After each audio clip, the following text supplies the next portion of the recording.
Lok Sabha ಸಮರಕ್ಕೆ BJP ರಣಕಹಳೆಯನ್ನ ಮೊಳಗಿಸಿದ್ದಾಗಿದೆ. February 21ಕ್ಕೆ ರಾಜ್ಯಕ್ಕೆ ಅಮಿತ್ ಶಾ ಅವರು ಬರ್ತಾ ಇದ್ದಾರೆ. ಇನ್ನು ಇಲ್ಲಿಗೆ ಭೇಟಿ ಕೊಟ್ಟಂತ ಸಂದರ್ಭದಲ್ಲಿ ಬಿಜೆಪಿ ನಾಯಕರ ಜೊತೆ ಶಾ ಅವರು ಸರಣಿ ಸಭೆಗಳನ್ನ ನಡೆಸ್ತಾರೆ. ಫೆಬ್ರವರಿ 21ಕ್ಕೆ ರಾಜ್ಯ ಪ್ರವಾಸ ಮಾಡಿದಂತ ಸಂದರ್ಭದಲ್ಲಿ ಅನ್ನೋ ಮಾಹಿತಿ ಸಿಕ್ಕಿದೆ. 21ನೇ ತಾರೀಕು ರಾಜ್ಯಕ್ಕೆ ಅಮಿತ್ ಶಾ ಅವರ ಆಗಮನ ಆಗುತ್ತೆ. ಯಲಹಂಕದ ಖಾಸಗಿ ಹೋಟೆಲ್ನಲ್ಲಿ ಸಭೆಯನ್ನ ಮಾಡ್ತಾರೆ ಅನ್ನೋ ಮಾಹಿತಿ ಸಿಕ್ಕಿದೆ.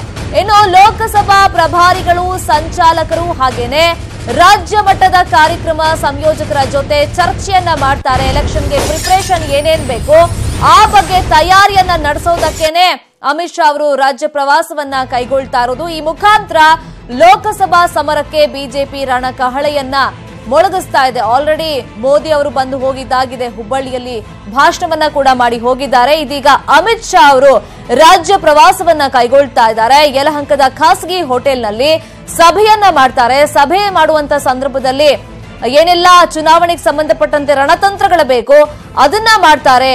21ನೇ ತಾರೀಕು ರಾಜ್ಯ ಪ್ರವಾಸಕ್ಕೆ ಅಮಿತ್ ಶಾ ಅವರು ಬರ್ತಾ ಇದ್ದಾರೆ. ಈ ಬಗ್ಗೆ ಮತ್ತಷ್ಟು ಇನ್ಫಾರ್ಮೇಶನ್ ಕೊಡ್ತಾರೆ. ಫೋನ್ ಸಂಪರ್ಕದಲ್ಲಿ ಜಾಯ್ನ್ ಆಗಿರುವಂತಹ ನಮ್ಮ ರಿಪೋರ್ಟರ್ ರಮೇಶ್ ಹಿರೇಜಂಬು. ರಮೇಶ್, 21ಕ್ಕೆ ರಾಜ್ಯ ಪ್ರವಾಸದಲ್ಲಿ ಅಮಿತ್ ಶಾ ಅವರು ಇರ್ತಾರೆ. ಸೊ ಯಾವ ರೀತಿ ತಯಾರಿಗಳು ನಡೀತಾ ಇದೆ, ಏನೆಲ್ಲ ಸದ್ಯಕ್ಕೆ ಪ್ಲಾನಿಂಗ್ ಇದೆ ಬಿಜೆಪಿಯಲ್ಲಿ? ಶರ್ಮಿತಾ ಶೆಟ್ಟಿ, ಫೆಬ್ರವರಿ 21ನೇ ತಾರೀಕು ಅಮಿತ್ ಶಾ ಅವರು ಮತ್ತೆ ಬೆಂಗಳೂರಿಗೆ ಬರ್ತಾ ಇದ್ದಾರೆ. ಕಳೆದ ಬಾರಿ ಏನು ವಿಧಾನಸಭೆ ಚುನಾವಣೆ ಸಂದರ್ಭದಲ್ಲಿ ಬೆಂಗಳೂರಿನಲ್ಲೇ ನೆಲೆಸಿ ಅವರು ರಣತಂತ್ರವನ್ನ ಮಾಡಿದ್ರು. ಆ ಮೂಲಕ ಕರ್ನಾಟಕದಲ್ಲಿ 80 ಸ್ಥಾನಗಳನ್ನ ಗೆಲ್ಲಲಿಕ್ಕೆ ಅವರು ಕಾರಣಕರ್ತರಾದ್ರೂ ಕೂಡ ಜೊತೆಗೆ ಏನು 120 ಸ್ಥಾನಗಳನ್ನ ಗೆಲ್ಲಲೇಬೇಕು ಅನ್ನುವಂತಹ ಉದ್ದೇಶವನ್ನ ಹೊಂದಿದ್ರು. ಆದ್ರೆ ಕಾರಣಾಂತರಗಳಿಂದ ಅದು ಸಾಧ್ಯ ಆಗಲಿಲ್ಲ. ಆದ್ರೆ ಈ ಬಾರಿ 20ರಿಂದ 22 ಸ್ಥಾನಗಳನ್ನ ಲೋಕಸಭಾ ಚುನಾವಣೆಗೆ ಗೆಲ್ಲಲೇಬೇಕು ಅನ್ನುವಂತ ರಣತಂತ್ರವನ್ನ ಈಗಾಗಲೇ ಬಿಜೆಪಿ ರೂಪಿಸಿದೆ. ಸೊ ಆ ಹಿನ್ನೆಲೆಯಲ್ಲಿ ಈ ಫೆಬ್ರವರಿ 21ರ ಸಂಜೆ ಬಿಜೆಪಿ ನಾಯಕರಾದ ಅಮಿತ್ ಶಾ ಅವರು ಬೆಂಗಳೂರಿಗೆ ಆಗಮಿಸ್ತಾರೆ. ಸೊ ಬೆಂಗಳೂರಿನಲ್ಲಿ ಒಂದು ರೀತಿ ಸರಣಿ ಸಭೆಗಳನ್ನ ಅವತ್ತು ಮಾಡಿದ್ದಾರೆ. ಬೆಂಗಳೂರಿನ ಹೊರವಲಯದಲ್ಲಿ ಇರ್ತಕ್ಕಂಥ ಯಲಹಂಕದ ಏನು ರಾಯಲ್ ಆರ್ಕಿಡ್ ಹೋಟೆಲ್ ನಲ್ಲಿ ಅವರು ಸಭೆಯನ್ನ ಮಾಡುವಂತದ್ದು. ಅಲ್ಲಿ ಲೋಕಸಭಾ ಪ್ರಭಾರಿಗಳು ಮತ್ತು ಲೋಕಸಭಾ ಸಂಚಾಲಕರು ಮತ್ತು ರಾಜ್ಯ ಮಟ್ಟದ ಕಾರ್ಯಕ್ರಮ ಆಯೋಜಕರ ಜೊತೆ ಅವರು ಸಮಾಲೋಚನೆ ನಡೆಸ್ತಾರೆ. ಆನಂತರ ಬಿಜೆಪಿಯ ಪದಾಧಿಕಾರಿಗಳ ಜೊತೆನಲ್ಲೂ ಕೂಡ ಸಭೆಯನ್ನ ನಡೆಸಿ ಲೋಕಸಭಾ ಚುನಾವಣೆಯಲ್ಲಿ ಏನೆಲ್ಲ ಕೆಲಸಗಳನ್ನ ಮಾಡಬೇಕು ಮತ್ತು ಹೇಗೆ ರಣತಂತ್ರವನ್ನ ಮಾಡಬೇಕು, ಯಾರೆಲ್ಲ ಏನೇನು ಕೆಲಸಗಳನ್ನ ಮಾಡಬೇಕು, ಎಲ್ಲ ವಿಚಾರಗಳನ್ನ ಅಲ್ಲಿ ಇರ್ತಕ್ಕಂಥ ಬಿಜೆಪಿ ನಾಯಕರ ಜೊತೆನಲ್ಲಿ ಸಮಾಲೋಚನೆ ನಡೆಸಿ ಭರ್ಜರಿಯಾದಂತಹ ರಣತಂತ್ರವನ್ನು ರೂಪಿಸೋದ್ರ ಮೂಲಕ 22 ಸ್ಥಾನಗಳನ್ನ ಗೆಲ್ಲಲಿಕ್ಕೆ ಬೇಕಾದಂತ ಒಂದು ರಣತಂತ್ರವನ್ನು ಅಮಿತ್ ಶಾ ಅವರು ಮಾಡ್ತಿದ್ದಾರೆ. Sharmita Shetty. Okay, thank you Ramesh Hirejambur ತಮ್ಮ ಇನ್ಫಾರ್ಮೇಶನ್ಗೆ. ಅರಣ್ಯ ಇಲಾಖೆ ಚೆಕ್ ಪೋಸ್ಟ್ ಮೇಲೆ ದುಷ್ಕರ್ಮಿಗಳು ಪೆಟ್ರೋಲ್ ಬಾಂಬ್ ಅನ್ನು ಎಸೆದಿದ್ದಾರೆ. ಚಿಕ್ಕಮಗಳೂರಿನ ಕುದುರೆಮುಖ ರಾಷ್ಟ್ರೀಯ ಉದ್ಯಾನವನದಲ್ಲಿರೋ ಬಸರಿಕಲ್ ಚೆಕ್ ಪೋಸ್ಟ್ ಬಳಿ ಘಟನೆ ನಡೆದಿದೆ. ಅರಣ್ಯ ಇಲಾಖೆ ಸಿಬ್ಬಂದಿ ಕುಳಿತುಕೊಳ್ತಾ ಇರೋ ಸ್ಥಳಕ್ಕೆ ದುಷ್ಕರ್ಮಿಗಳು ಖಾಲಿ ಬಾಟಲ್ಗೆ ಸೀಮೆಎಣ್ಣೆ ತುಂಬಿ ಬೆಂಕಿ ಹಚ್ಚಿ ಎಸೆದಿದ್ದಾರೆ. ಅದೃಷ್ಟವಶಾತ್ ಸಿಬ್ಬಂದಿ ಇಲ್ಲದ ಕಾರಣ ಯಾವುದೇ ಅನಾಹುತ ಸಂಭವಿಸಿಲ್ಲ. ಇನ್ನು ಬಸರಿಕಲ್ ಚೆಕ್ ಪೋಸ್ಟ್ ನಕ್ಸಲ್ ಪೀಡಿತ ಪ್ರದೇಶದಲ್ಲಿ ಇರೋದ್ರಿಂದ ನಕ್ಸಲರೇ ಈ ದಾಳಿ ಮಾಡಿರೋ ಸಾಧ್ಯತೆ ಇದೆ ಅನ್ನೋ ಶಂಕೆ ವ್ಯಕ್ತವಾಗಿದೆ. ನಕ್ಸಲ್ ಪೀಡಿತ ಪ್ರದೇಶದಲ್ಲಿ ಈಗಾಗಲೇ ಹೈ ಅಲರ್ಟ್ ಘೋಷಿಸಲಾಗಿದೆ. ಸ್ಥಳಕ್ಕೆ ಎಎಸ್ಪಿ ಶ್ರುತಿ ಭೇಟಿ ನೀಡಿ ಪರಿಶೀಲನೆಯನ್ನ ನಡೆಸಿದ್ರು. ಇತ್ತ ಎಎನ್ಎಫ್ ಸಿಬ್ಬಂದಿ ಕೂಂಬಿಂಗ್ ಕಾರ್ಯಾಚರಣೆಯನ್ನ ನಡೆಸ್ತಾ ಇದ್ದಾರೆ.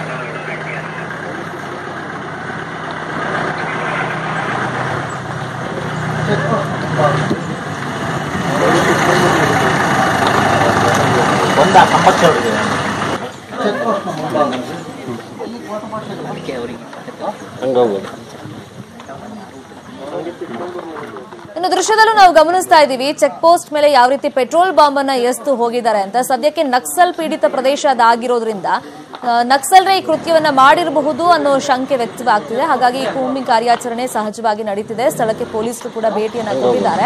ಸಿಬ್ಬಂದಿ ಏನ್ ಕುತ್ಕೊಳ್ತಾರೆ, ಸೊ ಆ ಜಾಗದಲ್ಲಿ ಈಗ ಪೆಟ್ರೋಲ್ ಬಾಂಬ್ ಅನ್ನ ಎಸೆದು ಹೋಗಿದ್ದಾರೆ ಅನ್ನೋ ಮಾಹಿತಿ ಸಿಕ್ಕಿದೆ. ಬಟ್ ಅಲ್ಲಿ ಅದೃಷ್ಟವಶಾತ್ ಆ ಟೈಮ್ನಲ್ಲಿ ದುಷ್ಕರ್ಮಿಗಳು ಈ ಕೃತ್ಯವನ್ನ ಮಾಡುವಂತ ಟೈಮ್ನಲ್ಲಿ ಅಲ್ಲಿ ಸಿಬ್ಬಂದಿ ಯಾರು ಇರಲಿಲ್ಲ. ಹಾಗಾಗಿ ಯಾವುದೇ ಅನಾಹುತ ಅಂತೂ ಆಗಿಲ್ಲ. ಬಟ್ ನಕ್ಸಲ್ ಪೀಡಿತ ಪ್ರದೇಶದಲ್ಲೇ ಈ ರೀತಿ ಘಟನೆ ಆಗಿರೋದ್ರಿಂದ ಸದ್ಯಕ್ಕೆ ಹೈ ಅಲರ್ಟ್ ಆ ಏರಿಯಾದಲ್ಲಿ ಘೋಷಣೆ ಆಗಿದೆ.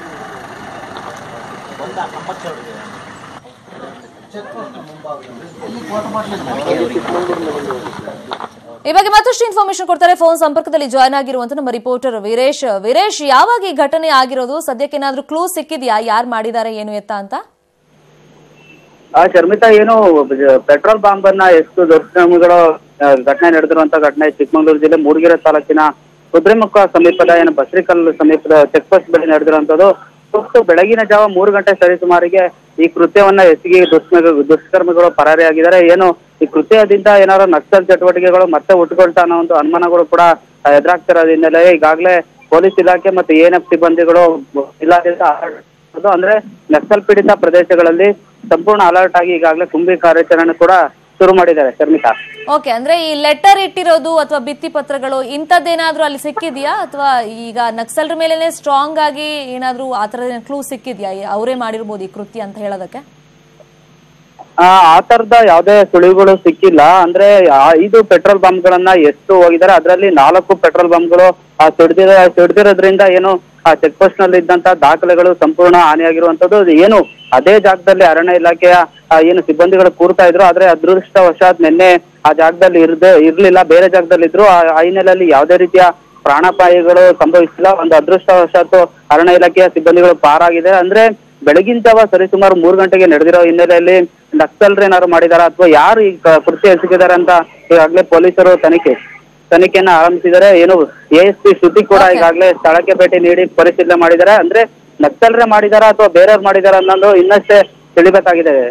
ಓಕೆ, ಥ್ಯಾಂಕ್ ಯು ವೀರೇಶ್ ತಮ್ಮ ಇನ್ಫಾರ್ಮೇಶನ್ಗೆ.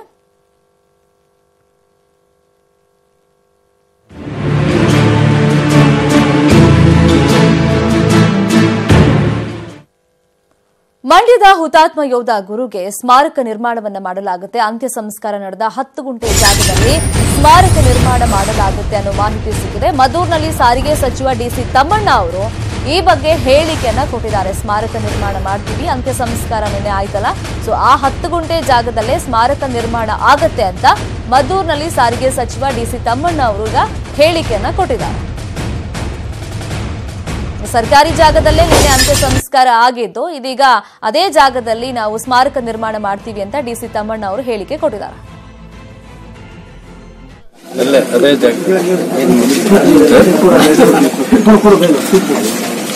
ಅದೇ ಜಾಗದಲ್ಲಿ ಅದಕ್ಕೆ ಲ್ಯಾಂಡ್ ಏರ್ ಮಾರ್ಕ್ ಮಾಡಿ ಕಾಂಪೌಂಡ್ ಹಾಕಿ ಅಲ್ಲಿ ಗೋಡೆ ಮಾಡಿ ಜನ ಒಂದು 5 ರಿಂದ 10 ಗುಂಟೆ ಒಳಗಡೆ.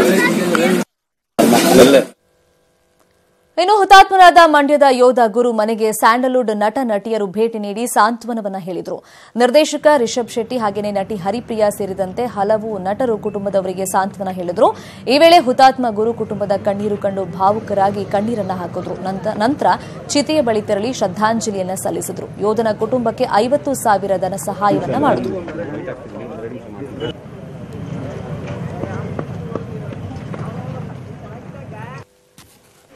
ಭಾಳ ಬೇಜಾರಿನ ವಿಷಯ.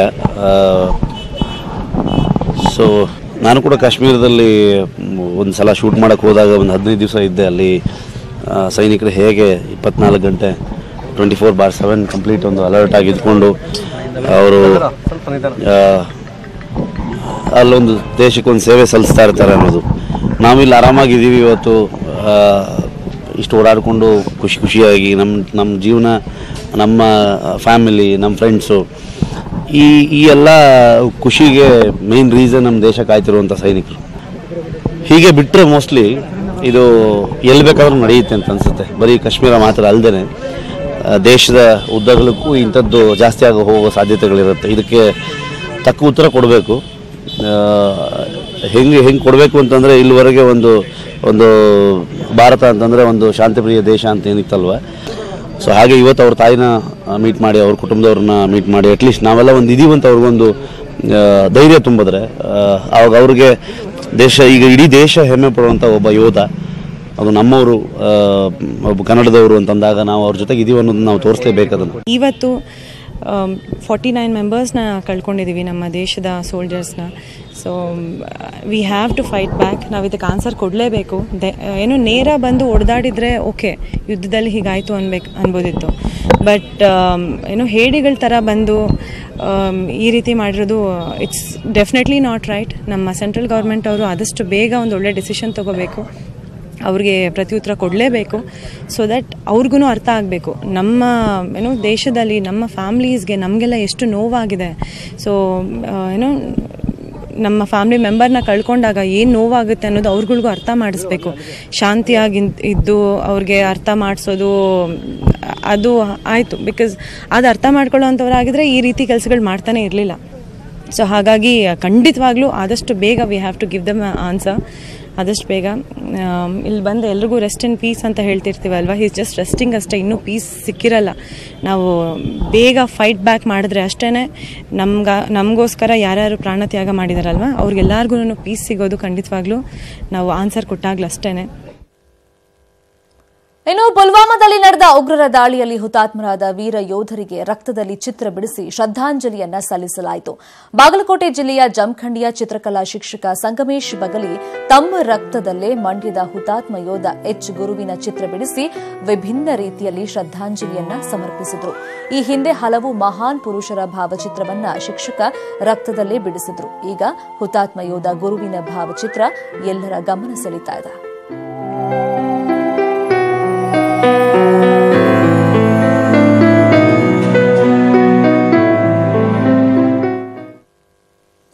ಹಾಗಾದ್ರೆ ಪುಲ್ವಾಮಾದಲ್ಲಿ ಅವತ್ತು ಅಟ್ಯಾಕ್ ಆದಾಗ ನಡೆದಿದ್ದೇನು? ರಕ್ತ ಪಿಪಾಸು ಉಗ್ರರ ದಾಳಿ ಹೇಗಿತ್ತು? ಅವರು ಮಾಡಿದ್ದು ಹೇಗೆ? ಅಂದಿನ ಉಗ್ರ ದಾಳಿಯ ಎಕ್ಸ್ಕ್ಲೂಸಿವ್ ದೃಶ್ಯ ನ್ಯೂಸ್ 18 ಕನ್ನಡಕ್ಕೆ ಲಭ್ಯವಾಗಿದೆ. ಪುಲ್ವಾಮಾ ಉಗ್ರ ದಾಳಿಯಲ್ಲಿ ಬಚಾವಾಗಿದ್ದ ಮಧ್ಯಪ್ರದೇಶದ ಯೋಧ ಆ ರಣಭೀಕರ ದೃಶ್ಯವನ್ನ ಸೆರೆ ಹಿಡಿದಿದ್ದಾರೆ. ದಾಳಿ ವೇಳೆ ಬಸ್ ನಂಬರ್ 5ರಲ್ಲಿದ್ದ ಯೋಧ ನಾಥುಲಾಲ್ ಚೌಧರಿ ಪ್ರಾಣಾಪಾಯದಿಂದ ಪಾರಾಗಿದ್ರು. ಅವರು ತಮ್ಮ ಮೊಬೈಲ್ನಲ್ಲಿ ದಾಳಿ ಆದಂತ ಟೈಮ್ನಲ್ಲಿ ಯಾವ ರೀತಿ ಸಿಚುವೇಶನ್ ಇತ್ತು ಅನ್ನೋದನ್ನ ಕಂಪ್ಲೀಟ್ ಆಗಿ ಕ್ಯಾಪ್ಚರ್ ಮಾಡ್ಕೊಂಡಿದ್ದಾರೆ.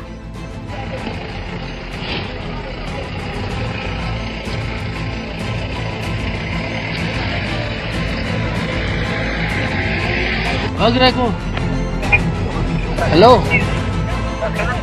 हेलो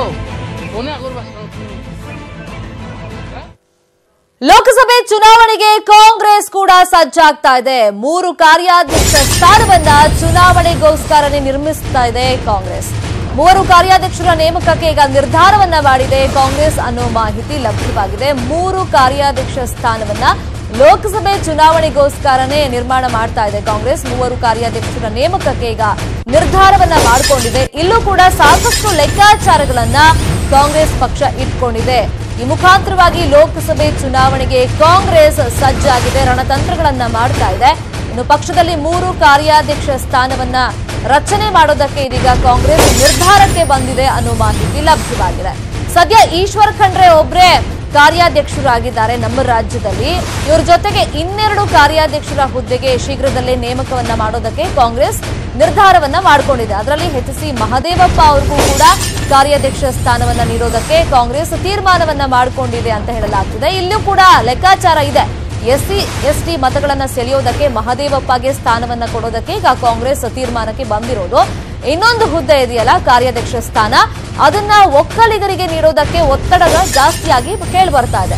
3 ಸಮುದಾಯದ ಮತವನ್ನ ಸೆಳೆಯೋದಕ್ಕೆ ಕಾಂಗ್ರೆಸ್ ಇಲ್ಲಿ ಪ್ಲಾನ್ ಅನ್ನ ಮಾಡಿಕೊಂಡಿದೆ. ಒಂದು ಲಿಂಗಾಯತ ಮತಗಳನ್ನ ಸೆಳೆಯೋದಕ್ಕೆ ಆಲ್ರೆಡಿ ಈಶ್ವರ್ ಖಂಡ್ರೆ ಅವರಿಗೆ ಕಾರ್ಯಾಧ್ಯಕ್ಷ ಸ್ಥಾನವನ್ನ ನೀಡಿದಾಗಿದೆ. ಹಾಗಾಗಿ ಲಿಂಗಾಯತ ಮತಗಳನ್ನ ಈಸಿಯಾಗಿ ಗಿಟ್ಟಿಸಿಕೊಳ್ಳಬಹುದು ಅನ್ನೋದು ಲೆಕ್ಕಾಚಾರ. ಇನ್ನು ಈಶ್ವರ್ ಖಂಡ್ರೆ ಜೊತೆಗೆ 2 ಕಾರ್ಯಾಧ್ಯಕ್ಷ ಹುದ್ದೆಗಳನ್ನ ನೇಮಕ ಮಾಡೋದು. ಅದರಲ್ಲಿ ಆಲ್ರೆಡಿ ಈಗ ಒಕ್ಕಲಿಗ ಯಾರಿಗಾದ್ರೂ ವ್ಯಕ್ತಿಗೆ ಕೊಡಬೇಕು ಅಂತ ಒತ್ತಡಗಳು ಜಾಸ್ತಿ ಆಗ್ತಾ ಇದೆ. ಇನ್ನೊಂದು ಎಸ್ಸಿ ಎಸ್ಟಿ ಮತಗಳನ್ನ ಸೆಳೆಯೋ ಪ್ಲಾನ್ ಅನ್ನ ಕೂಡ ಕಾಂಗ್ರೆಸ್ ಮಾಡಿಕೊಂಡಿದೆ.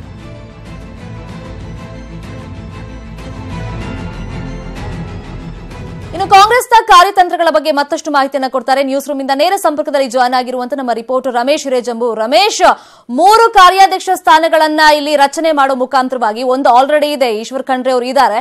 ಸೊ ವೋಟ್ ಬ್ಯಾಂಕ್ ರಾಜಕಾರಣವನ್ನ ಇಲ್ಲಿ ಕಾಂಗ್ರೆಸ್ ಮಾಡಕ್ ಹೊರಟಿದೆ. ಅಂದ್ರೆ ಯಾವ್ಯಾವ ಮತಗಳನ್ನ ಹೆಂಗ್ ಸೆಳಿಬೇಕು ಅಂತ ಪ್ಲಾನಿಂಗ್. ಹಾಗಾದ್ರೆ ಇದು ಯಾವ ರೀತಿ ವರ್ಕೌಟ್ ಆಗುತ್ತೆ ಎಲೆಕ್ಷನ್ ಅಲ್ಲಿ? ರಮೇಶ್ ಹಿರೇಜಂಬು.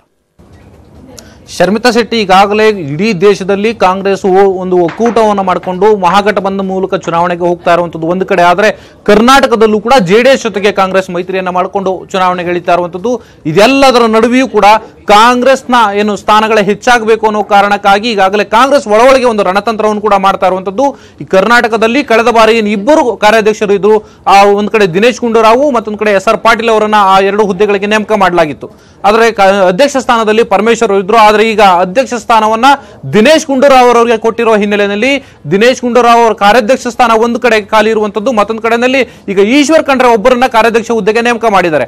ಆದ್ರೆ ಈ ಕಾಂಗ್ರೆಸ್ನ ವಲಯದಲ್ಲಿ 4 ಜಿಲ್ಲೆಗಳು ಬರುತ್ತೆ. ಸೊ ಆ 4 ವಿಭಾಗಗಳಲ್ಲೂ ಕೂಡ ಕೇವಲ 2 ನಾಯಕರು ಮಾತ್ರ ಒಂದು ಕಾರ್ಯಾಧ್ಯಕ್ಷರನ್ನ ನೇಮಕ ಮಾಡಲಾಗ್ತಾ ಇತ್ತು. ಆದ್ರೆ ಲೋಕಸಭಾ ಚುನಾವಣೆ ಹತ್ರ ಬರ್ತಾ ಇರುವಂತಹ ಹಿನ್ನೆಲೆಯಲ್ಲಿ 3 ಕಾರ್ಯಾಧ್ಯಕ್ಷರನ್ನ ಈ ಬಾರಿ ಮಾಡಬೇಕು ಅನ್ನೋ ನಿರ್ಧಾರಕ್ಕೆ ಈಗಾಗಲೇ ಕಾಂಗ್ರೆಸ್ ಪಕ್ಷ ಬಂದಿರುವಂತದ್ದು. ಸೊ ಆ ಕಾರಣಕ್ಕೆ ಈಗಾಗಲೇ ಲಿಂಗಾಯತರ ಸಮುದಾಯದಿಂದ ಬಂದಂತ ಈಶ್ವರ್ ಖಂಡ್ರೆ ಅವರಿಗೆ ಕಾರ್ಯಾಧ್ಯಕ್ಷ ಸ್ಥಾನವನ್ನ ನೀಡಲಾಗಿದೆ. ಜೊತೆಗೆ ಅತಿ ಹೆಚ್ಚು ಮತಗಳನ್ನು ಹೊಂದಿರತಕ್ಕಂಥ ಒಕ್ಕಲಿಗರು ಮತ್ತು SC ಗಳನ್ನ ಸೆಳೆಯಲಿಕ್ಕೆ ಒಂದು ರಣತಂತ್ರವನ್ನು ಮಾಡಬೇಕು ಅನ್ನೋ ಕಾರಣಕ್ಕಾಗಿ ಈಗಾಗಲೇ ಮಾಜಿ ಸಚಿವ HC ಮಹದೇವಪ್ಪನವರಿಗೆ ಕಾರ್ಯಾಧ್ಯಕ್ಷ ಹುದ್ದೆಯನ್ನು ನೀಡಲಿಕ್ಕೆ ಈಗಾಗಲೇ ಕಾಂಗ್ರೆಸ್ ಪಕ್ಷ ತೀರ್ಮಾನ ಮಾಡಿರುವಂತದ್ದು. ಇದು ಒಂದು ಕಡೆಗೆ, ಮತ್ತೊಂದು ಕಡೆಯಲ್ಲಿ ಒಕ್ಕಲಿಗ ನಾಯಕರಿಗೆ ಕೂಡ ಕಾಂಗ್ರೆಸ್ನ ಕಾರ್ಯಾಧ್ಯಕ್ಷ ಹುದ್ದೆಯನ್ನು ನೀಡಬೇಕು ಅನ್ನೋ ಕಾರಣಕ್ಕಾಗಿ DK ಶಿವಕುಮಾರ್ ಅವರು ಯಾರಿಗೆ ಹೇಳ್ತಾರೆ ಸೊ ಅಂತಹ ಅಭ್ಯರ್ಥಿಯನ್ನ ಆಯ್ಕೆ ಮಾಡುವಂತದ್ದು ಸೂಕ್ತ ಅನ್ನುವಂತ ಚರ್ಚೆ ಈಗಾಗಲೇ ಶುರುವಾಗಿದೆ. ಒಕ್ಕಲಿಗರಿಗೆ ನಾಯಕರಿಗೆ ನೀಡ್ತಾರ ಅಥವಾ ಬೇರೆ ಒಬ್ಬರ ನಾಯಕರನ್ನ ಆಯ್ಕೆ ಮಾಡ್ತಾರ ಅನ್ನುವಂತ ಕುತೂಹಲ ಈಗ ಶುರುವಾಗಿರುವಂತದ್ದು. ಆದ್ರೆ ಸದ್ಯದ ಮಟ್ಟಿಗೆ ರಾಜ್ಯದಲ್ಲಿ SC ಮತಗಳು ಹೆಚ್ಚಿರ್ತಕ್ಕಂಥದ್ದು. ಸೊ ಆ ಕಾರಣಕ್ಕಾಗಿ ಕಾರ್ಯಾಧ್ಯಕ್ಷ ಹುದ್ದೆಗೆ HC ಮಹದೇವಪ್ಪನವರನ್ನ ನೇಮಕ ಮಾಡಿದ್ರೆ ಮುಂದಿನ ದಿನಗಳಲ್ಲಿ ಅದು ಪಕ್ಷಕ್ಕೆ ಲಾಭ ಆಗುತ್ತೆ. ಅತಿ ಹೆಚ್ಚು ಸ್ಥಾನಗಳನ್ನು ಕಾಂಗ್ರೆಸ್ ಪಕ್ಷ ಏನು ಗೆಲ್ಲುವಂತ ಸಾಧ್ಯತೆ ಇರುವಂತದ್ದು. ಸೊ ಆ ಕಾರಣಕ್ಕಾಗಿ SC ಮತಗಳನ್ನು ಸೆಳೆಯಲಿಕ್ಕೆ ಈಗಾಗಲೇ HC ಮಹದೇವಪ್ಪನವರಿಗೆ ಕಾರ್ಯಾಧ್ಯಕ್ಷ ಹುದ್ದೆಯನ್ನು ನೋಡ್ಲಿಕ್ಕೆ ಈಗಾಗಲೇ ತೀರ್ಮಾನ ಮಾಡಲಾಗಿದೆ. ಶರ್ಮಿತಾ ಶೆಟ್ಟಿ, ಇನ್ನು ಒಕ್ಕಲಿಗ ಕೋಟಾದಿಂದ ಸದ್ಯಕ್ಕೆ ಯಾರ ಹೆಸರೆಲ್ಲ ಸದ್ಯ ಕೇಳಿ ಬರ್ತಾ ಇದೆ? ಈಗ DK ಶಿವಕುಮಾರ್ ಅವರೇ ಫೈನಲ್ ಮಾಡೋದು ಅಂತ ನೀವು ಹೇಳ್ತಾ ಇದ್ರೆ, ಬಟ್ ರೇಸ್ ಅಲ್ಲಿ ಯಾರ್ಯಾರಿದ್ದಾರೆ ರಮೇಶ್, ಯಾರ ಹೆಸರೆಲ್ಲ ಕೇಳಿ ಬರ್ತಾ ಇದೆ? ಶರ್ಮಿತಾ ಶೆಟ್ಟಿ, ಈಗಾಗಲೇ DK ಶಿವಕುಮಾರ್ ಅವರ ಪರವಾಗಿ ಮಾತಾಡ್ಲಿಕ್ಕೆ ಅವರ ಸೋದರ ಏನು DK ಸುರೇಶ್ ಅವರು ಕೂಡ ಇದ್ದಾರೆ. ಸೊ ಅವರು ಕೂಡ ಅಭ್ಯರ್ಥಿ ಆಗುವಂತ ಹಿನ್ನೆಲೆಯಲ್ಲಿ ಅವರಿಗೆ ಕೊಡಬೇಕಾ ಬೇಡವಾ ಅನ್ನುವಂತ ಚರ್ಚೆ ಒಂದ್ ಕಡೆ ಆದ್ರೆ, ಮತ್ತೊಂದ್ ಕಡೆಯಲ್ಲಿ ಒಕ್ಕಲಿಗ ನಾಯಕರು ಯಾರಿದ್ದಾರೆ ಪಕ್ಷದಲ್ಲಿ, ಒಂದ್ ಕಡೆ ಕೃಷ್ಣ ಬೈರೇಗೌಡರು ಕೂಡ ಇದ್ದಾರೆ. ಸೊ ಈ ಹಿನ್ನೆಲೆಯಲ್ಲಿ ಯಾರಿಗೆ ಸೂಕ್ತ ಅನ್ನುವಂಥದ್ದು ಒಂದ್ ಕಡೆ DK ಶಿವಕುಮಾರ್ ಮತ್ತು ಕೃಷ್ಣ ಬೈರೇಗೌಡರ ಇಬ್ಬರ ಹೆಸರು ಕೂಡ ಕೇಳಿ ಬರ್ತಾ ಇದೆ. ಇದರ ಜೊತೆನಲ್ಲಿ ಬೇರೊಬ್ಬರಿಗೂ ಕೂಡ ಕೊಡಬೇಕು, ಇಲ್ಲದೆ ಜೊತೆಗೆ ಇನ್ನೂ ಒಂದ್ ಕಡೆಯಲ್ಲಿ ಉತ್ತರ ಕರ್ನಾಟಕಕ್ಕೆ ಪ್ರಾಧಾನ್ಯತೆ ಕೊಡಬೇಕು, ಅಲ್ಲಿ ಯಾರು ಒಕ್ಕಲಿಗರಿದ್ದಾರೋ ಸೊ ಅಂತವ್ರನ್ನ ಹುಡುಕಿ ನೀಡಬೇಕು ಅನ್ನುವಂತ ಚರ್ಚೆ ಕೂಡ ಇದೆ. ಆದ್ರೆ ಯಾರಿಗೆ ಕೊಡ್ತಾ ಅನ್ನುವಂಥದ್ದು ಇನ್ನೂ ಕೂಡ ಫೈನಲ್ ಆಗಿಲ್ಲ. ಅದು ಅಂತಿಮವಾದ ಬಳಿಕ ಈ 2 ಹುದ್ದೆಗಳನ್ನು ಒಂದ್ ಕಡೆ SC ಮಹದೇವಪ್ಪನವರು ಮತ್ತೆ ಒಕ್ಕಲಿಗ ಸಮುದಾಯದಿಂದ ಬಂದಂತ ನಾಯಕರು ಈ 2 ಹುದ್ದೆಗಳನ್ನು ಒಂದೇ ಬಾರಿಗೆ ಆಯ್ಕೆ ಮಾಡಿ ಅವ್ರನ್ನ ಅಧಿಕೃತವಾಗಿ ಪ್ರಕಟಣೆ ಹೊರಡಿಸುವಂತ ಎಲ್ಲ ಸಾಧ್ಯತೆ ಇದೆ. ಶರ್ಮಿತಾ ಶೆಟ್ಟಿ, ಥ್ಯಾಂಕ್ ಯು ರಮೇಶ್ ಅಮೃತಮಲ ಇನ್ಫಾರ್ಮೇಶನ್ಗೆ. ಕಾಂಗ್ರೆಸ್ ಇದೀಗ ಲೋಕ ಸಮರಕ್ಕೆ ರಣತಂತ್ರವನ್ನ ಮಾಡ್ತಾ ಇದೆ. ಸದ್ಯ ಈಶ್ವರ್ ಖಂಡ್ರೆ ಒಬ್ಬರೇ ಕಾರ್ಯಾಧ್ಯಕ್ಷ ಸ್ಥಾನದಲ್ಲಿ ಇರೋದು. ಸೊ ಇವ್ರ ಜೊತೆಗೆ ಇನ್ನೆರಡು ಎಕ್ಸ್ಟ್ರಾ, ಒಟ್ಟು 3 ಕಾರ್ಯಾಧ್ಯಕ್ಷ ಹುದ್ದೆಯನ್ನ ಇದೀಗ ಕಾಂಗ್ರೆಸ್ ರಚನೆ ಮಾಡುತ್ತೆ.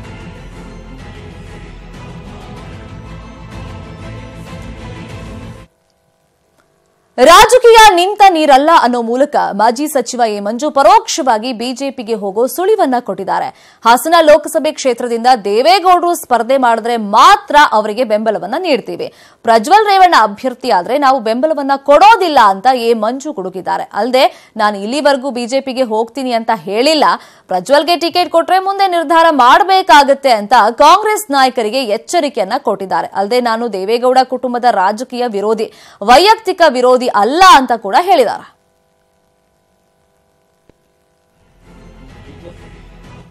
ದೇವೇಗೌಡರು ನಿಲ್ದಲ್ಲೇ ಹೋದ್ರೆ ಪ್ರಜ್ವಲ್ ಏನಾದ್ರು ಅಥವಾ ಇನ್ನೊಬ್ಬ ಬೇರೆಯವ್ರು ಕೊಟ್ರೆ ನಮ್ ಸಹಕಾರ ಇಲ್ಲ ಅಂತ ಹೇಳಿದ್ದೀನಿ. ಇವತ್ತು ಬದ್ಧ ಇದ್ದೀನಿ. ನಾಳೆನೂ ಅದು what I say I abide by that. ಸಹಕಾರ ಇಲ್ಲ ಅಂದ್ರೆ ಬಿಜೆಪಿ ಅಲ್ಲ, ಯಾಕೆ ಬಿಜೆಪಿ ನೋಟ ಇಲ್ವಾ? ಸುಮ್ಮನೆ ಇರಕ್ಕಾಗಲ್ವಾ? ಏನ್ ಬೇರೆ ವಿಧಾನಗಳಿದ್ದಾವೆ, ಅವ್ರಿಗೆ ಸಪೋರ್ಟ್ ಇವ್ರು ಸಪೋರ್ಟ್ ಇದೆ. ಒಟ್ಟಿನಲ್ಲಿ ದೇವೇಗೌಡರು ನಿಂತರೆ ನಮ್ಮ ಕೋಲೇಷನ್ ಅಲ್ಲಿ ನಮ್ ಸಹಕಾರ ಇದೆ, ಅದ್ ಬಿಟ್ರೆ ಇಲ್ಲ. ಸಹಕಾರ ಇಲ್ಲ ಅವ್ರಿಗೆ, ನಮ್ದು ದೇವೇಗೌಡರಿಗೆ ಸಹಕಾರ ಇಲ್ಲ.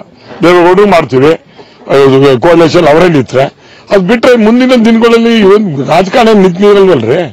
Will think just wait and C.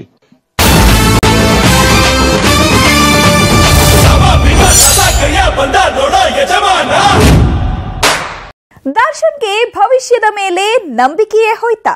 Star ನಟ ನಾನಿನ್ನು ಖಾಲಿ ಎಂದಿದ್ದೇಕೆ? ಹಳೆ ಜಮಾನ ಮುಗಿತಾ, ಹೊಸ ಜಮಾನ ಶುರುವಾಯ್ತಾ? ಇದೆ ಈ ಕ್ಷಣದ ಸ್ಪೆಷಲ್ ಯಜಮಾನ ಹೇಳಿದ ಕಥೆ. ನಾನು ಚೈತ್ರ ರಾಜ್.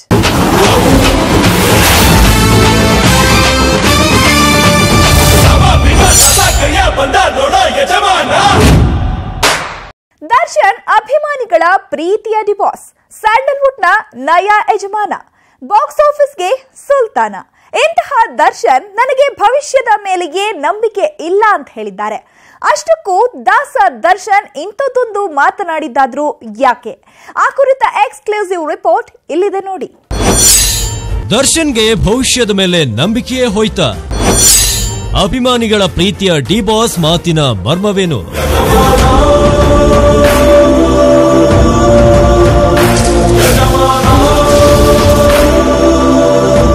ಅಭಿಮಾನಿಗಳ ಪ್ರೀತಿಯ ಡಿ ಬಾಸ್, ಸ್ಯಾಂಡಲ್ವುಡ್ ನ ಚಾಲೆಂಜಿಂಗ್ ಸ್ಟಾರ್ ದರ್ಶನ್ ನೇರ ವ್ಯಕ್ತಿ. ಮನಸ್ಸಿಗೂ ಮಾತಿಗೂ ಅವರಲ್ಲಿ ಫಿಲ್ಟರ್ ಇರೋದಿಲ್ಲ. ಹೇಳಬೇಕು ಅಂದ್ರೆ ಮಾತುಗಳು ಬುಲೆಟ್ ನಷ್ಟೇ ವೇಗವಾಗಿ ಅವರ ಬಾಯಿಂದ ಉದುರುತ್ತವೆ. ಇಂಥ ದರ್ಶನ್ ನಾಳೆಗಳ ಬಗ್ಗೆ ನಂಬಿಕೆ ಕಳ್ಕೊಂಡ್ರ ಇಂಥದ್ದೊಂದು ಅನುಮಾನ ಹುಟ್ಟೋಕೆ ಕಾರಣ ಅವರದ್ದೇ ಮಾತುಗಳು. ಎಸ್, ನನಗೆ ಭವಿಷ್ಯದ ಮೇಲೆ ನಂಬಿಕೆ ಇಲ್ಲ ಅಂತ ಹೇಳಿದ್ದಾರೆ ಚಾಲೆಂಜಿಂಗ್ ಸ್ಟಾರ್ ದರ್ಶನ್. ಆಕಾಶಕ್ಕೆ ತಲೆ ಕೊಟ್ಟು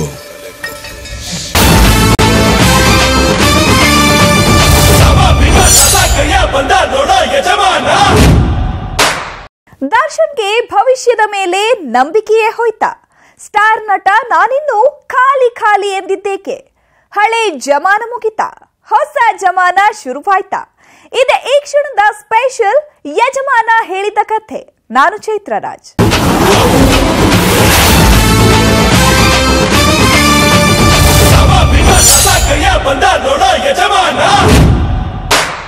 ದರ್ಶನ್ ಅಭಿಮಾನಿಗಳ ಪ್ರೀತಿಯ ಡಿ ಬಾಸ್, ಸ್ಯಾಂಡಲ್ವುಡ್ ನ ನಯಾ ಯಜಮಾನ, ಬಾಕ್ಸ್ ಆಫೀಸ್ಗೆ ಸುಲ್ತಾನ.